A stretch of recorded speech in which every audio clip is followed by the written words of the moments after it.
नमस्कार, तुम्ही ऐकतात वेणुध्वनी 90.4 FM KLE कनसू. आरोग्यम धनसंपदा या कार्यक्रमामध्ये मनीषा तुमचं स्वागत करते. आज आपण जाणून घेणार आहोत लहान मुलांमध्ये ज्या हृदयाच्या समस्या होतात त्याबद्दल. म्हणजे हृदयरोग असं आपण त्याला म्हणतो, पण आज नेमकी काय कारणं आहेत त्याची आणि काय काळजी घ्यायला हवी याबद्दल आपण ऐकणार आहोत. आणि या विषयावरती मार्गदर्शन करतायत डॉक्टर गणंजय साळवे, जे केलीज डॉक्टर प्रभाकर कोरे हॉस्पिटलमध्ये paediatric and adult congenital heart surgeon आहेत. सर, वेणुध्वनीच्या स्टुडिओमध्ये आपलं स्वागत आहे.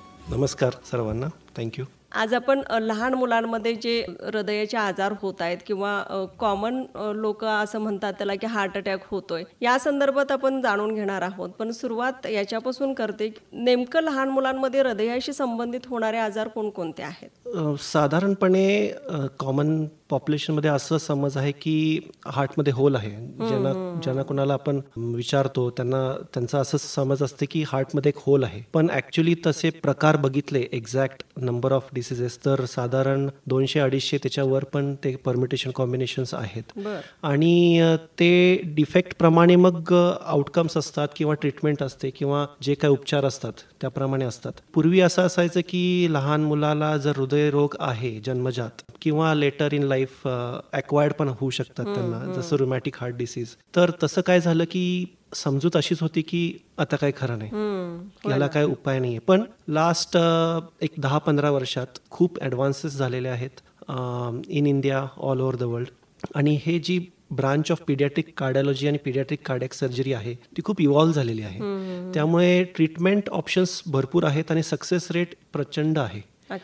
आणि त्यात मग आता माझं इंट्रोडक्शन तुम्ही दिलं की paediatric cardiac surgery plus adult congenital heart surgery.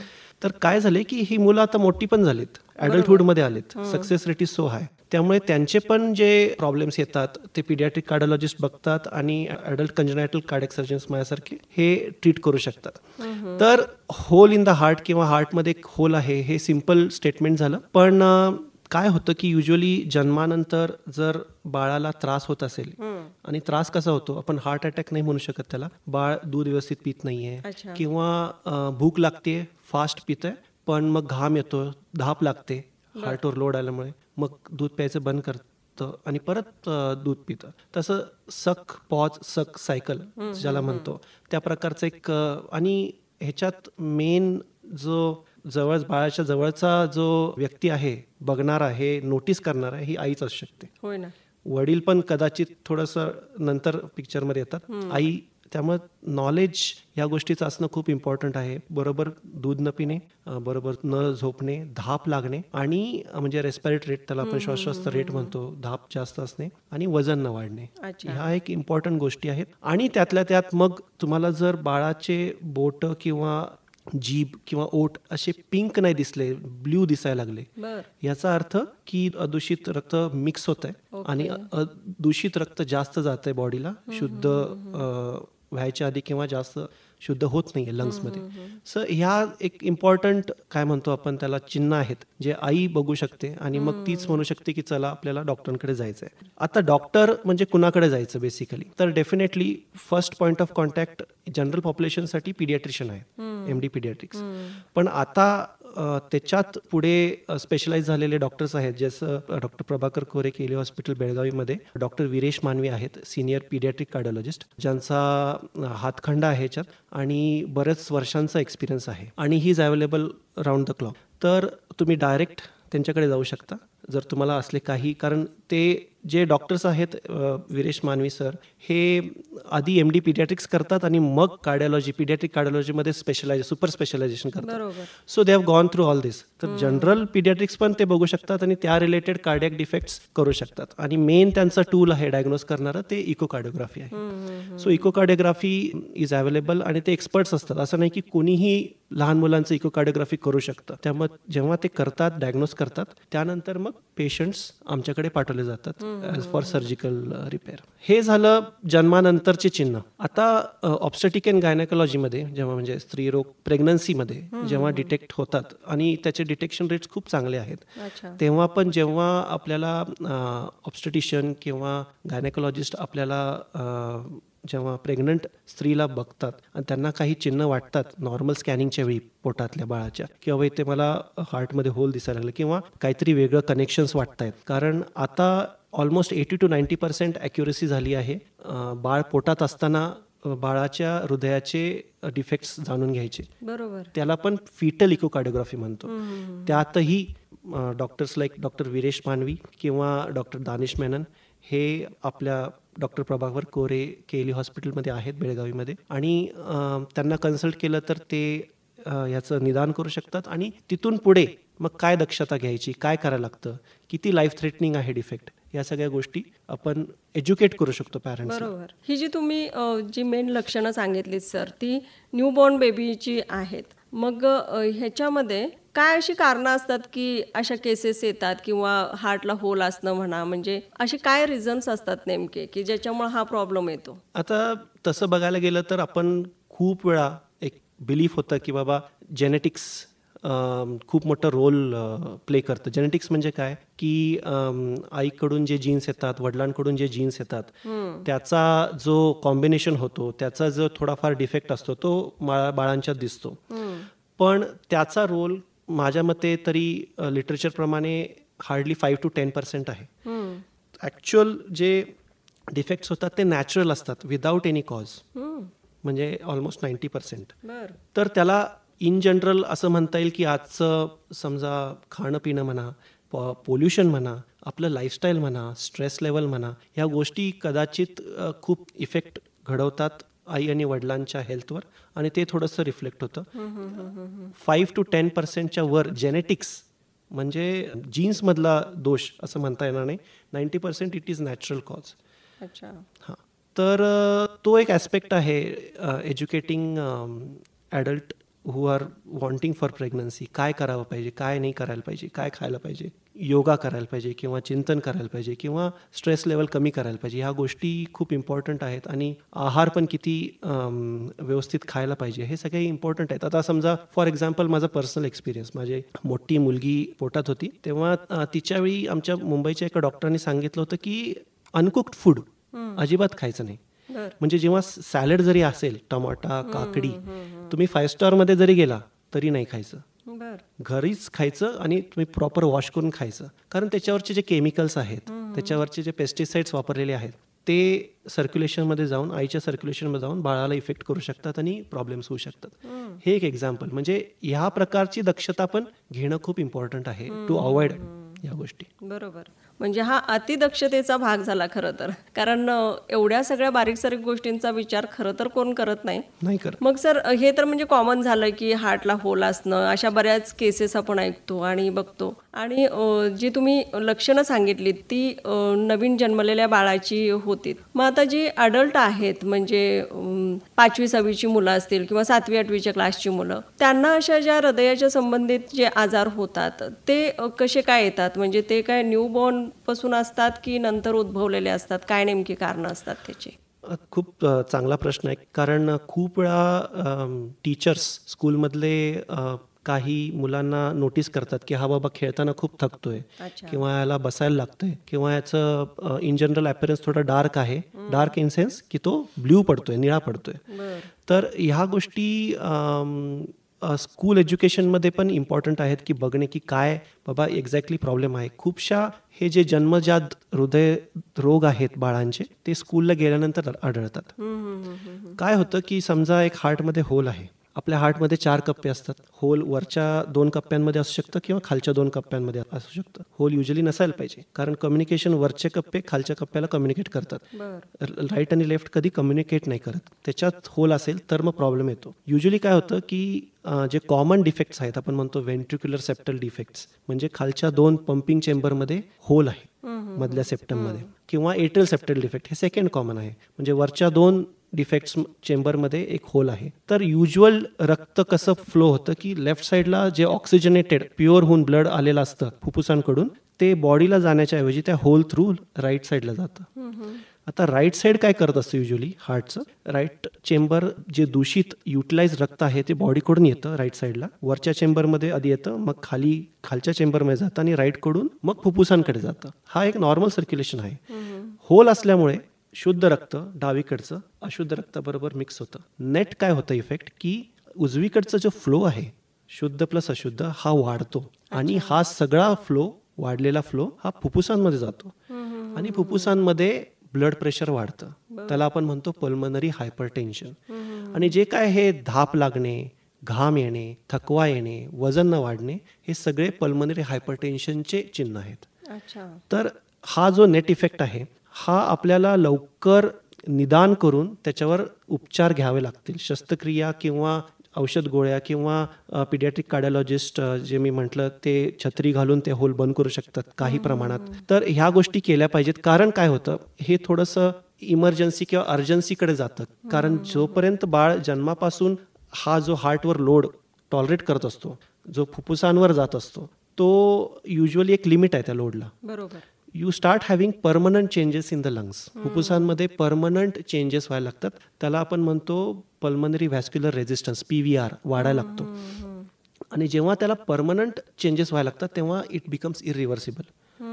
मग लेट एजमध्ये ऑपरेशन करून सुद्धा खूप वेळा लंग्स तेवढा साथ देत नाहीत, पुढच्या लाईफमध्ये फेल होतात. किंवा हार्ट पण right side of the heart तेवढा साथ देत नाही, फेल होतात. त्यामुळे लवकर निदान करणे आणि at the right age operate करणे हे खूप इम्पॉर्टंट आहे. आता जसं मी म्हटलं 2 डिफेक्ट्स, व्हेंट्रिक्युलर सेप्टल डिफेक्ट म्हणजे hole in the lower chambers, ह्याला आयडियली आयुष्याच्या पहिल्या वर्षात किंवा ॲटलिस्ट दुसऱ्या वर्षात प्री स्कूलमध्ये जायच्या आधी प्री स्कूल एज ग्रुपमध्ये ऑपरेट करावं लागतं. नाहीतर लंग्सवर फुफ्फुसांवर परमनंट चेंजेस होतात. आणि मग ॲज अ डॉक्टर आम्ही त्यांना नियर नॉर्मल लाईफ नाही देऊ शकत, like a normal population. Second commonest atrial septal defect, ते वरच्या 2 चेंबरमध्ये डिफेक्ट आहे. तो at least below the age of 5 years आपण ऑपरेट करायला पाहिजे. दुर्दैवाची गोष्ट अशी आहे की अजूनही आता मी लास्ट 3 वर्ष इथे काम करतोय डॉक्टर प्रभाकर कोरे केलीज हॉस्पिटल बेळगावी. आणि इतकं कॉमन असून इतका त्रास होत असून सुद्धा आम्ही हे होल्स आहेत we have closed at the age of in teenage, म्हणजे 18 वर्षाचे, 15 वर्षाचे, 20 वर्षाचे, 30 वर्षाचे ह्या एजला पण केलेले आहेत. तेवढं थोडे परमनंट चेंजेस झालेले असतात आणि हे थोडंसं दुर्दैवी आहे की आपल्याला त्याची जाणीव नाही आहे, आपल्याला म्हणजे जनरल पॉप्युलेशनला. बरोबर. या एजला गेल्यानंतर ही सर्जरी थोडीशी पुढे जाऊन आपल्याला त्रासाची ठरू शकते. हो, म्हणजे काय की लाईफ लॉंग मग मेडिसिन्स घेणे, लंगचे प्रेशर्स खाली ठेवणे, कमीत कमी 6 महिन्यातून एकदा इको करून घेणे की बाबा कसं प्रोग्रेस चाललंय, म्हणजे ऑपरेशन नंतरही कसा रिस्पॉन्स आहे फुफ्फुसांचा, हार्टचा, हे बघावं लागतं. तर ते एक लाईफ लॉंग ट्रीटमेंट चालू राहते. आता ऑफकोर्स जे ऑपरेबल आहे, ज्याला ट्रीटमेंट बेस्ट द्यायची ते आम्ही देतोच, पण लवकर केलेलं कधीही चांगलं असतं. सर, अलीकडं आपण हार्ट अटॅक, म्हणजे सामान्य लोक त्याला हार्ट अटॅक म्हणतात, तर त्याचं प्रमाणही वाढताना आपल्याला पाहायला मिळतं. म्हणजे शाळेच्या मुलांमध्ये, म्हणजे बऱ्याच आपण बातम्या वाचतो की शाळेला मुलं गेलेली आहेत आणि बसमधून उतरता हार्ट फेल झाला आणि म्हणजे हॉस्पिटलमध्ये नेईपर्यंत पण ते हाताला लागले नाही, अशा काही केसेस आपण बघितलेल्या आहेत. तर याची काय कारणं नेमकी असू शकतात? म्हणजे त्यांना जन्मापासूनच काही त्रास असतो की तो अचानक उद्भवलेला काही त्रास असू शकतो? हा खूप चांगला प्रश्न आहे. ॲक्च्युली ह्या प्रश्नाचं उत्तर आपण हार्ट अटॅक असं सांगू शकत नाही. जनरल पॉप्युलेशनमध्ये हार्ट अटॅकच म्हणतात की बाबा हार्ट फेल झालं. एखादं बाळ असं म्हणजे बसमधून उतरताना किंवा खेळताना विसे की ड्रॉप डेड, की बाबा काहीच नाही करू शकलो, तिथे हॉस्पिटलपर्यंत जाऊपर्यंत जीव दगावलेला. तर याचं कारण 99% रिलेटेड टू जन्मजात दोषच आहेत. आता मी जसं म्हटलं की 200 ते 250 व्हरायटी आहेत डिफेक्ट्समध्ये जन्मजात. त्यात एक ॲस्पेक्ट आहे की इलेक्ट्रिकल कंडक्शन असतं हार्टमध्ये. हार्टचं जे पंपिंग असतं, नॉर्मल पंपिंग, लप डप आपण म्हणतो, वरचे 2 चेंबर एकदा कॉन्ट्रॅक्ट होतात आणि खालचे 2 चेंबर एकदा कॉन्ट्रॅक्ट होतात अल्टरनेटली, सिन्क्रोनसली. तर त्याला म्हणतो आपण नॉर्मल सायनस रिदम. हे हार्टमध्ये, heart is a specialised tissue. त्याला निसर्गाने किंवा ज्यांना देवावर विश्वास आहे, देवाने जे बनवलेलं आहे ते खूप अद्भुत बनवलेलं आहे हृदयाला. ते त्याला स्वतःचं इलेक्ट्रिकल सिस्टीम दिलं आहे, त्याला कोणी कंट्रोल करू शकत नाही आणि ते बॉडीच्या नीडप्रमाणे हार्ट रेट व्हेरी करतं आणि पंपिंग चालू ठेवतं जन्मापासून. इनफॅक्ट जन्माच्या आधी पोटात असल्यापासून नॉर्मल एक 70-80 पर्यंत जेव्हा जो नॉर्मल ह्युमन बिंग जगतो तोपर्यंत ते पंप चालू राहतं, त्याला हार्ट पंप म्हणतो आपण. तर हृदयरोग असताना, जन्मजात हृदयरोग असताना ह्या इलेक्ट्रिकल ॲक्टिव्हिटीज किंवा कंडक्शन थोडेसे डिफेक्टिव्ह होऊ शकतात. तर ते एक कारण असू शकतं की नॉर्मल बीटिंग नाही होत. समजा आपलं हृदयाचे ठोके एका बाळाचे नॉर्मल असतात की बाबा 100 ते 80, नॉर्मल ॲडल्टचे असतात 70 ते 80, हे 100 ते 120 समजा असतात. समजा ते बीटिंग डिफेक्टिव्ह झालं आणि एकदम कमी झालं, समजा 10-20 झाले, तर मेंदूला रक्तपुरवठा पोचणारच नाही किंवा हार्टला स्वतःला रक्तपुरवठा पोचणार नाही, तेव्हा तो कोलॅप्स होणार. दुसरी गोष्ट 250 झाले, 300 झाले ठोके, त्या हार्टला फील व्हायलाच टाईम नाही आहे, तर ते पंप काय करणार? आपण म्हणतो in medical terms the heart beats like a bag of worms. म्हणजे एका पिशवीत तुम्ही जर गांडूळ टाकले तर ते बाहेरून कसं दिसेल? नॉर्मल बीटिंग नाही, beats like a bag of worms at the rate of 250-300. तर तेव्हा रक्तपुरवठा ब्रेनला मेन आणि हार्टला कमी होतो, त्यामुळे हार्टचं पंपिंग कॅपॅसिटी अजून कमी होते, शुद्ध जाते कारण ब्रेनला ब्लड सप्लाय नसतो. आणि त्या स्टेजमध्ये आपल्याला काय कळत नाही, आपण काय करतो की आपण पेशंटला घेऊन हॉस्पिटलमध्ये पळतो. पण तेव्हा आपल्या ब्रेनकडे 3 मिनिटं असतात, आपल्या हार्टकडे 3 ते 5 मिनिटं असतात जिवंत राहायला विदाऊट ब्लड सप्लाय. त्याच्या आत जर उपचार नाही झाला तर मग कोणीही काही नाही करू शकत. म्हणून आता एक जनरल पॉप्युलेशनमध्ये कार्डिओपल्मनरी रिससिटेशन CPR जे एक मसाज देतो, ह्याचं एज्युकेशन इतकं इम्पॉर्टंट आहे की सगळीकडे डॉक्टर्स असू शकतात असं नाही आहे. समजा आता फॉर एक्झाम्पल सगळ्यांना माहीत असेल की KK द फेमस सिंगर, ही कोलॅप्स्ड स्टेजवर असताना दिल्लीमध्ये, तर तिथे दिल्लीमध्ये असताना मेडिकल स्टाफ जवळ असतानाही त्याला हॉस्पिटलपर्यंत नेऊपर्यंत त्याचा जीव दगावलेला. पण जर माझ्या मते जर प्रॉपर CPR दिला असता, कार्डियक मसाज दिला असता. CPRने काय करतो, आपण छाती दाबतो म्हणजे काय करतो की हार्ट जे फेल झालेलं आहे, समजा रिदम प्रॉब्लेम आहे किंवा ठोकेच नाही आहेत, तर ते आपण मॅन्युअली त्या चेंबर्सला आपण पुश करतोय, जेणेकरून हार्टमधलं ब्लड हार्टला स्वतःला, प्रत्येक ऑर्गनला, मेन म्हणजे ब्रेनला, किडनीजला, लिव्हरला व्यवस्थित पुरवठा होईल. ह्याप्रमाणे आपण ते मसाज द्यायला लागतं, त्याला एक थोडंफार एज्युकेशन द्यायला लागतं. पण माझ्या मते जनरल पॉप्युलेशनमध्ये CPRचं एज्युकेशन खूप खूप इम्पॉर्टंट आहे. आता मी सांगायला हरकत नाही, मी सिडनी ऑस्ट्रेलियामध्ये होतो 5 वर्ष, 2018 पासून 2022 मध्ये, आणि 22 मध्ये मी इथे आलो डॉक्टर प्रभाकर कोरे हॉस्पिटल बेळगावीमध्ये. पण तिथे अवेअरनेस इतका आहे की मी म्हणजे 1-2 किस्से असं सांगतो की स्कूल गोईंग मुलगी होती, ट्रेन स्टेशनवर थांबलेली स्कूलला जायला. ती म्हणजे असेल एक 7वी-8वीत असेल, एकटीच चाललेली मैत्रिणींबरोबर. शी कोलॅप्स्ड ऑन द प्लॅटफॉर्म. तिथल्या लोकांनी तिला CPR दिला, कार्डियक मसाज दिला.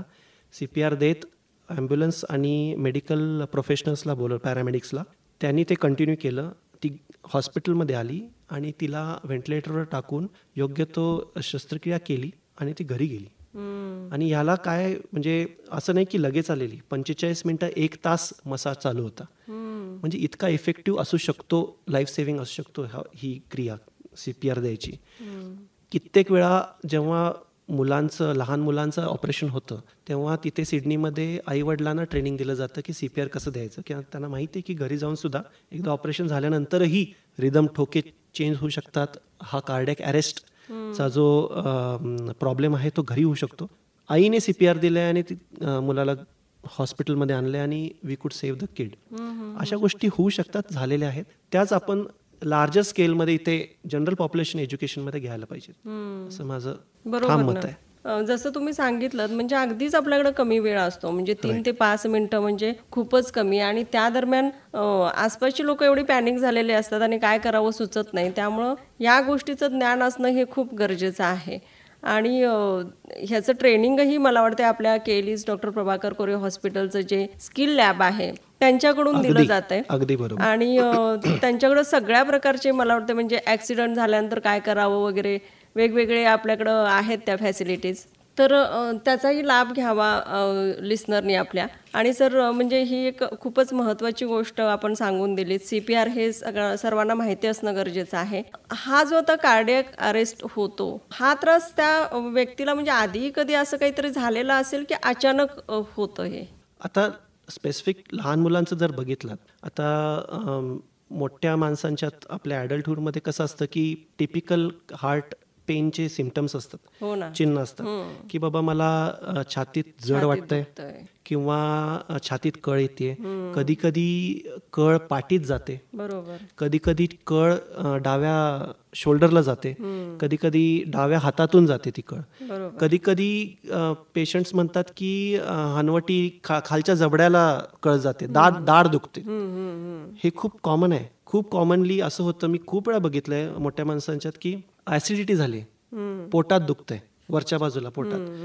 खूप वेळा ऍसिडिटी, गॅस्ट्रायटिस आपण म्हणतो, आपण अँटासिड घेऊन बसतो, 3-4 दिवस लेट करतो. खूप वेळा हे हार्टशी रिलेटेड प्रॉब्लेम्स असतात. अच्छा. कधी कधी तुम्ही 4 दिवसांनी गेल्यानंतर ECG काढतात कार्डिओलॉजिस्ट, ॲडल्ट कार्डिओलॉजिस्ट, किंवा इको करतात किंवा अँजिओ करतात, म्हणतात की तुम्हाला अटॅक येऊन गेलाय.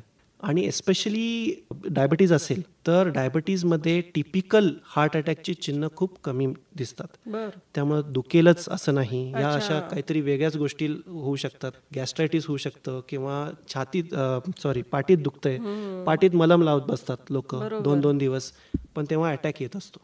तर अशा काही गोष्टी असतील आणि तुम्हाला काही थोडाफार डाऊट वाटला तर पहिल्यांदा डॉक्टरांना कन्सल्ट करा, कुठलेही तुमच्या जवळचे डॉक्टर. ही महत्वाची गोष्ट. आता हे झालं मोठ्या माणसांच्यात.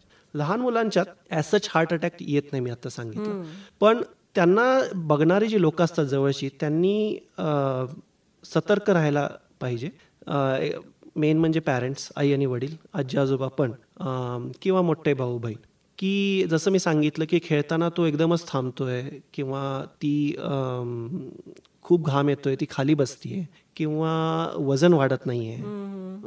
कधी खूप वेळा आई वडील म्हणतात की जेवतच नाही व्यवस्थित, इतकं ती कधी कधी खाते पण तिचं वजनच वाढत नाही, त्याचं वजन वाढत नाही. याचं कारण हृदयरोग असू शकतं. तुम्ही नॉर्मल जनरल प्रॅक्टिशनरकडे गेलात आणि त्यांनी स्टेथोस्कोप लावून जरी हार्टचे ठोके ऐकले, त्यात एक प्रकार असतो साऊंडचा, ॲबनॉर्मल साऊंडचा, मर्मर म्हणतो आपण, हार्ट मर्मर्स. जर मर्मर असेल, जसं होलमध्ये फ्लो होत असतो लेफ्ट टू राईट किंवा कधी कधी राईट टू लेफ्ट होतो, त्याच्यातून जे घर्षण होतं ब्लडचं हार्टमध्ये, त्याच्यातून एक व्हायब्रेशन्स निघतात आणि ते व्हायब्रेशन्स स्टेथोस्कोपने आपण छातीवर ऐकू शकतो. त्याला कार्डियक मर्मर्स म्हणतात. नुसतं ऐकूनही आपण हृदयरोग आहे हे सांगू शकतो. आणि मग तो जो जनरल प्रॅक्टिशनर आहे किंवा पिडियाट्रिशियन आहे, तो पिडियाट्रिक कार्डिओलॉजिस्टकडे पाठवेल आणि ते इकोकार्डिओग्राफी करतील आणि आपल्याला कळेल की काय एक्झॅक्टली आहे, त्याप्रमाणे ट्रीटमेंट घेता येईल. सो हे जी प्रोसेस आहे ही इम्पॉर्टंट आहे की जवळची लोकांनी, कारण ते लहान बाळ मला नाही वाटत की सांगू शकेल की मला, फार तर सांगू शकतात की मला खूप धाप लागते किंवा मला भूक लागते किंवा मला झोप येते किंवा मला थकवा येतो, छातीतच दुखतंय किंवा धडधड होतंय, ह्या गोष्टी मला नाही वाटत की मुलं कोण सांगतात. आम्हाला तर कधीच असं काय आढळत नाही. युजली ते पॅरेंट्सच असतात. आणि ह्याच्या व्यतिरिक्त मी जे म्हटलं की 2 टाईपचे खूप कॉमन होल्स आहेत. व्हेंट्रिक्युलर सेप्टल डिफेक्ट्स हे कॉमनेस्ट आहे ऑल ओव्हर द वर्ल्ड, इंडियामध्ये सुद्धा, आणि एट्रियल सेप्टल डिफेक्ट्स हे सेकंड कॉमनेस्ट. आता थर्ड कॉमनेस्ट डिफेक्ट जे आहे त्याला टेट्रोलॉजी ऑफ फॅलो म्हणतो आपण. ह्याच्यात होल असतं, पण एक नळी असते, पल्मनरी आर्टरी, जी हार्टच्या राईट साईड चेंबरमधून निघते आणि फुफ्फुसांकडे जाते. पल्मनरी आर्टरी म्हणजे, पल्मनरी म्हणजे लंग्स, ते दूषित रक्त घेऊन जाते फुफ्फुसांकडे, जिथं ते ऑक्सिजनेट होतं. आता टेट्रोलॉजी ऑफ फॅलोमध्ये पल्मनरी स्टिनोसिस असते. म्हणजे काय की त्या नळीला सिव्हिअर अडथळा असतो, खूप क्रिटिकली नॅरो असते, ती छोटी असते, त्याच्यामुळे राईट हार्टवर प्रेशर आलेलं असतं आणि त्या अमाऊंटचं इफेक्टिव्ह ब्लड फुफ्फुसांकडे जात नसतं, त्यामुळे ऑक्सिजनेशन कमी पडतं. आता त्यात होल पण असतो. टेट्रोलॉजी ऑफ फॅलोमध्ये व्हेंट्रिक्युलर सेप्टल डिफेक्ट पण असतो. तर राईट साईडचं प्रेशर इतकं जास्त असतं लेफ्टपेक्षा की राईटहून लेफ्टला ब्लड जातं. आता ह्या डिफेक्टमध्ये लेफ्ट टू राईट मिक्सिंग नाही आहे, राईट टू लेफ्ट मिक्सिंग आहे. म्हणजे काय की दूषित रक्त, निळं रक्त रेड म्हणजे लाल रक्तात मिक्स होतंय. त्याच्यामुळे जे बॉडीला जाणारे ब्लड आहे ते 100% ऑक्सिजनेटेड नाही आहे. बरोबर. ते फक्त 60-70%, 80%च ऑक्सिजनेटेड आहे. तेव्हा आपल्याला हे चिन्ह म्हणजे नखांमध्ये निळेपणा, जिभेवर निळेपणा, ओठांवर निळेपणा, ह्या गोष्टी दिसायला लागतात. आणि ह्या बाळांमध्ये सरप्रायझिंगली वजन कमी नसतं, गुटगुटीत असतात बाळ, दूध पण व्यवस्थित पितात, पण निळे असतात ते. त्यांना ऑक्सिजनेटेड ब्लड मिळत नसल्यामुळे निळे पडतात ते. मग ह्याच्यात डिफेक्ट्स काय दिसतात? फॉर एक्झाम्पल, आता स्कूल गोईंग आहे मुलगा किंवा मुलगी, तर ते जर त्यांना खूप जास्त डिसॅच्युरेशन म्हणतो आपण, ऑक्सिजन प्रमाण खूप कमी झालं ब्लडमध्ये, तर ते स्क्वॅट करतात. स्क्वॅट म्हणजे कसं की इंडियन टॉयलेटमध्ये संडास करायची प्रक्रिया कशी आहे तसे बसतात ते ग्राउंडवर किंवा घरी. त्याला स्क्वॅटिंग म्हणतो, स्क्वॅटिंग एपिसोड. आणि ह्या ज्या इव्हेंट जे नाव दिलंय मेडिकल टर्म्समध्ये सायनोटिक स्पेल म्हणतो आपण. सायनोटिक स्पेल म्हणजे काय की ज्यांचं त्यांचं समजा सॅच्युरेशन 70% आहे, 80% आहे, 100% नाही आहे, एकदम 30% किंवा 40% होतं, ह्याला सायनोटिक स्पेल म्हणतो आपण. आणि ते सहन न करण्यासारखं होतं बाळाला, तर ते स्क्वॅट करतं. तर हे जे चिन्ह आहेत हे बाळ नाही सांगू शकत.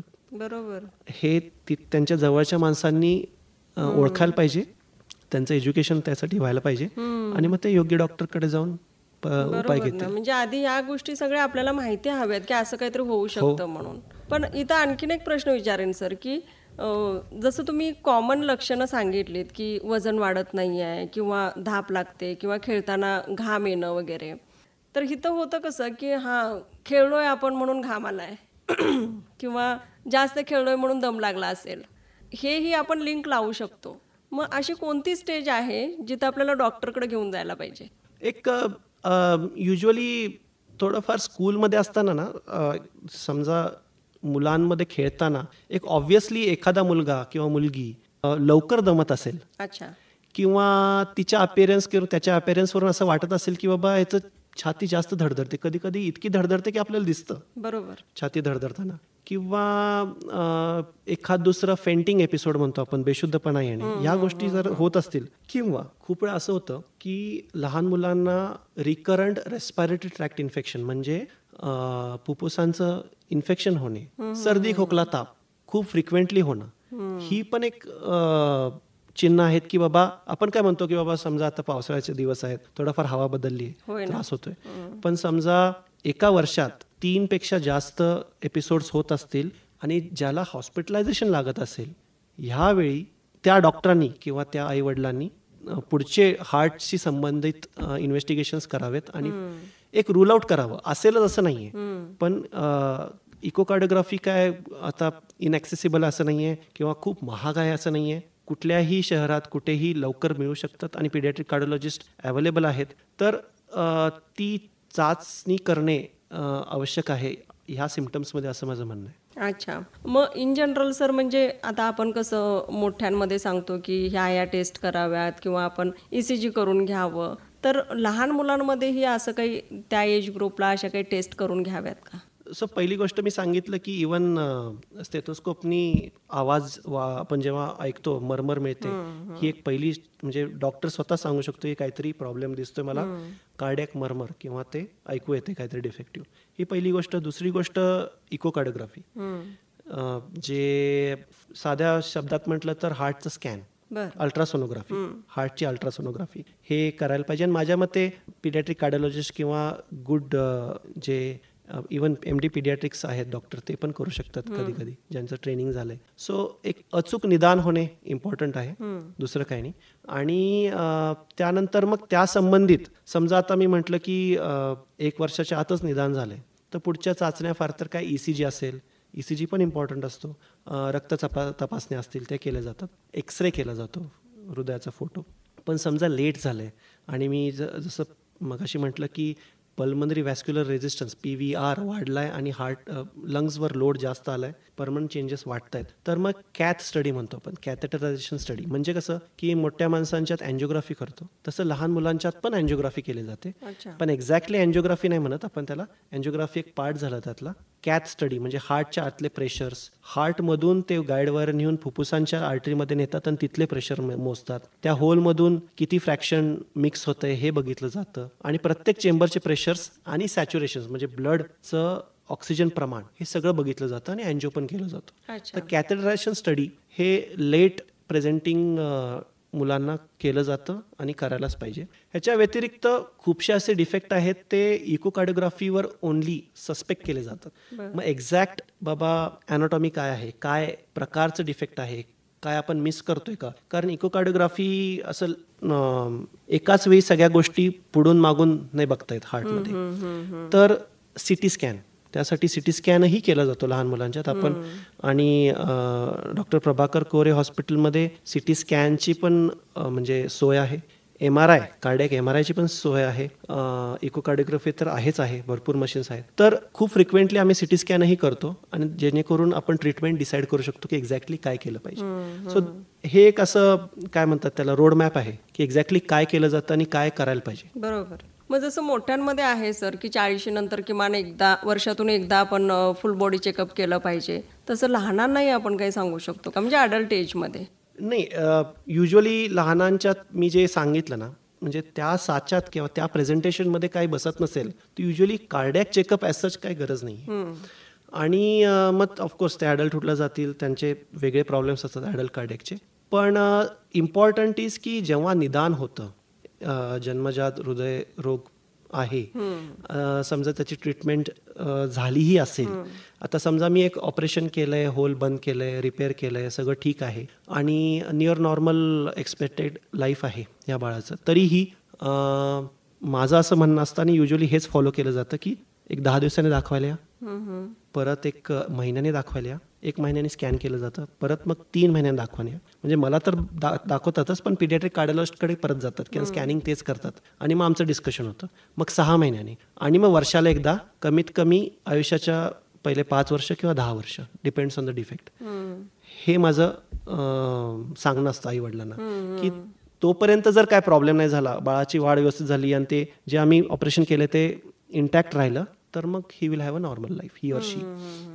आणि ज्या प्रकारचं डिफेक्ट आहे त्याप्रमाणे ट्रीटमेंट असते. आता खूपशा मोठ्या माणसांच्या जेव्हा हृदयरोग आढळला जातो आणि ट्रीटमेंट मेडिकल असेल किंवा सर्जिकल असेल किंवा इंटरव्हेन्शन स्टेंटिंग वगैरे असेल, एक लाईफ लॉंग गोळ्या घेतल्या जातात, ट्रीटमेंट दिली जाते. लहान मुलांच्यात एक 70-80% मुलांना ट्रीटमेंट फ्री राहतात, ते एक 5 वर्षानंतर. आम्ही ट्रीटमेंट देतच नाही, म्हणजे औषध गोळ्यांची काही गरजच नाही आहे.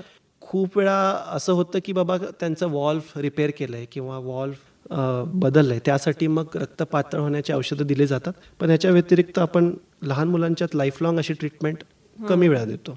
मग एखादं म्हणजे हृदयाशी संबंधित आजार असणारं मूल, त्याला नंतरही काही काळजी घ्यायला पाहिजे का कायमच, किंवा खाण्यापिण्यामध्ये काही बदल? पथ्य असंच तर काहीच नसतं बरं लहान मुलांच्यात. जसं मोठ्या माणसांच्या सांगतो बाबा तेल तूप कमी किंवा ह्या गोष्टी आपण सांगतो, लाईफस्टाईल मॉडिफिकेशन.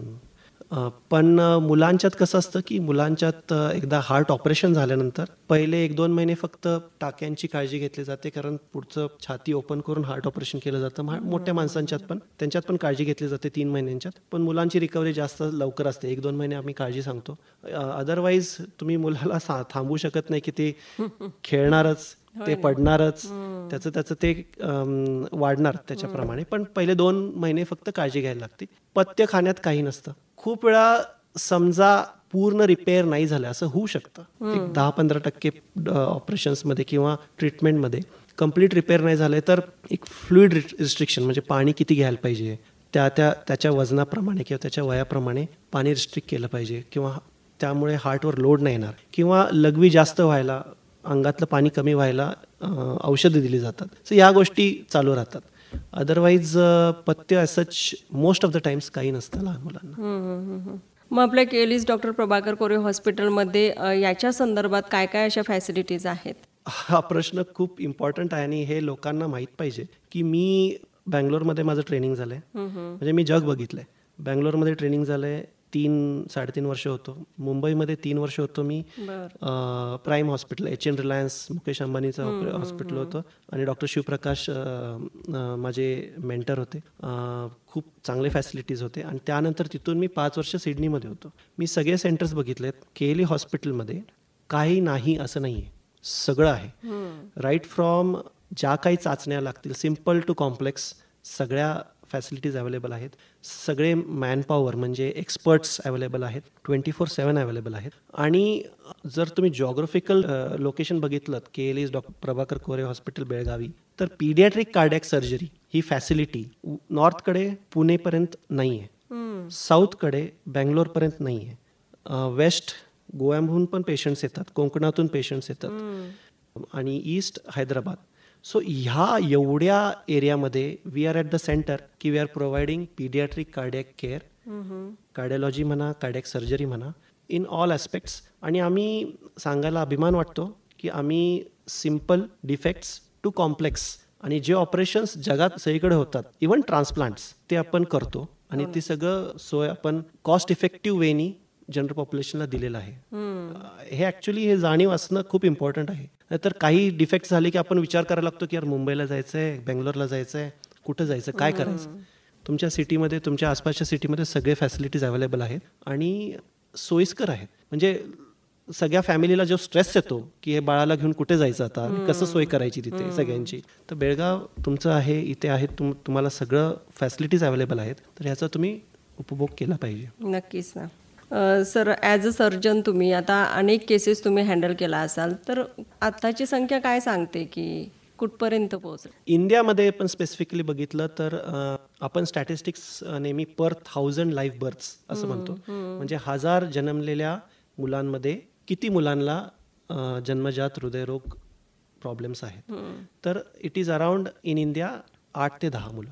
म्हणजे 1000मध्ये 8 ते 10 मुलांना हृदयरोग होतात जन्मजात, नवजीवित मुलांना. आता ह्याचं स्केल तुम्ही बघितलं तर एका वर्षात it is around 2 lakh kids, 2 लक्ष मुलांना हा डिफेक्ट होतो. आणि माझ्या माहितीनुसार इवन 50% मुलांना ट्रीटमेंट मिळत नाही.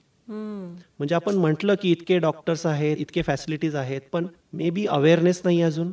दुसरी गोष्ट, खूप वेळा गव्हर्नमेंट स्कीम्स आहेत पण तरीही एक पेईंग कॅपॅसिटी नसते माणसांकडे, किंवा हे स्कीम्स आहेत ह्याची जाणीव नसते. आणि ह्याच्यामुळे मग मुलाचा तोटा होतो की वेळेवर ट्रीटमेंट मिळत नाही. पण दॅट इज अ स्केल की 2 लाख मुलं दरवर्षी इंडियामध्ये जन्मतात ज्यांना हृदयरोग प्रॉब्लेम्स आहेत. बापरे. सर, हृदयाशी संबंधित होणारे आजार आणि कसे होतात, काय कारणं आहेत आणि काय उपचार पद्धती आहे, याबद्दल खूप डिटेलमध्ये तुम्ही माहिती दिलीत. कार्यक्रमाच्या शेवटी जाता जाता आपण आपल्या लिस्नरना काय मेसेज देऊ? माझ्या मते आईवडिलांनी जेव्हा आपण इवन मूल व्हायचं ठरवतो तेव्हापासून स्वतःचं एज्युकेशन वाढवायला पाहिजे. हे घाबरवण्यासाठी नाही आहे, पण आपल्याला माहिती पाहिजे ॲज अ जनरल पॉप्युलेशन, आईवडील म्हणून, की काय होऊ शकतं आपलं बाळ पोटात असताना. रेग्युलर स्कॅनिंग करायला पाहिजे. डॉक्टर जे सांगतात ते सिरियसली घेऊन त्याच्या पुढे जाऊन जे ट्रीटमेंट सांगितले किंवा जे इन्व्हेस्टिगेशन्स, चाचण्या सांगितल्या त्या पूर्ण कराव्यात. म्हणजे एक मनातलं शंका पण दूर होते किंवा जे काय असेल त्याप्रमाणे ट्रीटमेंट पण घेता येते. आणि मी सांगितल्याप्रमाणे आता खूप ॲडव्हान्स झालं आहे ट्रीटमेंट लहान मुलांच्या हृदयरोगाचं. ट्रीटमेंट म्हणा, शस्त्रक्रिया म्हणा, रिझल्ट्स खूप चांगले आहेत. घाबरून जाण्यासारखं काहीच नाही आहे. खूप वेळा माझ्याकडे रेफरन्स येतात स्त्रीरोग तज्ज्ञांकडून की बाबा या स्त्रीला, पोटातल्या बाळाला थोडेसे डिफेक्ट्स आहेत आणि तुम्ही काय सांगाल. तर मी हेच सांगतो की घाबरायचं नाही आहे. 28 वीक्स झाले असतात, 32 वीक्स झाले असतात, तर घाबरायचं काहीच कारण नाही आहे. ट्रीटमेंट व्यवस्थित घ्या. डिलिव्हरी इन्स्टिट्यूशनल करा, केली हॉस्पिटलसारख्या इन्स्टिट्यूशन्समध्ये, मोठ्या हॉस्पिटलमध्ये, जेणेकरून पिडियाट्रिक कार्डिओलॉजिस्ट अवेलेबल आहेत, सर्जन्स अवेलेबल आहेत आणि सगळ्या ट्रीटमेंट्स व्यवस्थित करता येतील, चाचण्या व्यवस्थित करता येतील. आणि ॲट द एंड एक डॉक्टरांवर विश्वास हा ठेवायला पाहिजे असं मला वाटतं आजकालच्या लोकांनी. थोडंसं ते गॅप पडला आहे. डॉक्टरांची चूक असेल किंवा जनरल पॉप्युलेशनची चूक असेल, पण अजूनही तो फेथ ठेवायला पाहिजे असं माझं म्हणणं आहे की 99% डॉक्टर्स हे पेशंटच्या भल्यासाठीच काम करत आहेत आणि त्यातून पेशंटला जे काय चांगलं म्हणजे घडवायचं आहे त्या दृष्टिकोनातूनच ट्रीटमेंट दिली जाते. त्यामुळे न भीता डॉक्टरांकडे या आणि ट्रीटमेंट व्यवस्थित होईल. थँक्यू सो मच सर, एवढ्या महत्त्वाच्या विषयावरती बोलण्यासाठी तुम्ही आम्हाला वेळ दिला त्याबद्दल. थँक्यू, खूप खूप धन्यवाद. हा होता आजचा आरोग्यम धनसंपदा हा कार्यक्रम, ज्यामध्ये आपण डॉक्टर गणंजय साळवे यांना ऐकत होतो, जे केलीज डॉक्टर प्रभाकर कोरे हॉस्पिटलमध्ये paediatric and adult congenital heart surgeon म्हणून कार्यरत आहेत. त्यांच्याशी आपण बोलत होतो. कसा होता आजचा एपिसोड मला जरूर कळवा. त्यासाठी नंबर आहे 9019904904. मनीषा पुन्हा असेल एक नवीन कार्यक्रम घेऊन, पण तोपर्यंत तुम्ही एकत्र वेणुध्वनी 90.4 FM KLE कणसू. नमस्कार.